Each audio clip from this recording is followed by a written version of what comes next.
प्रभाग 20 मधील राष्ट्रवादी शरदचंद्र पवार पक्षाच्या उमेदवारांच्या प्रचार रिक्षाचे पोस्टर फाडले. प्रभागात तणाव.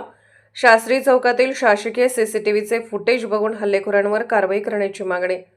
प्रभाग 20 मधील शास्त्री चौक येथे राष्ट्रवादी शरदचंद्र पवार पक्षाच्या उमेदवारांच्या प्रचार रिक्षाचे पोस्टर अज्ञातांनी फाडले.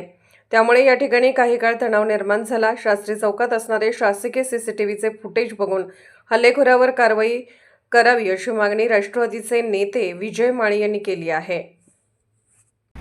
राष्ट्रवादी काँग्रेस पक्षाच्या प्रभाग क्रमांक 20चे उमेदवार यांची प्रचारार्थ रिक्षा फिरणारी शास्त्री चौकमध्ये उभे असताना अज्ञात व्यक्तीने जे पोस्टर फाडण्याचं जे कृत्य केले अतिशय निषेधार्थ आहे. आणि या पोस्टरवर आमच्या उमेदवाराचे बी फोटो नसून सगळ्या महापुरुषाचे फोटो आहेत आणि हे अज्ञातांनी चुकीची गोष्ट केलेली आहे, निंदनीय आहे.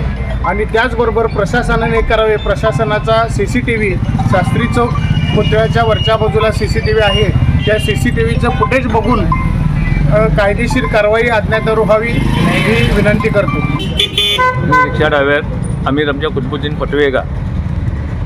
मी रिक्षा साईडला लावून स्पीकर लावायला तर तेव्हापर्यंत पाठीमागणे अज्ञात व्यक्ती आले आणि टेबल सीट होते पण पोस्टर फाडले आणि पाठीमागनं पळून गेले. मी पुढं बसलो होतो. मला या पाठीमागचं मला काय दिसलं नाही, कोण होते काय मला एवढं काय माहीत नाही.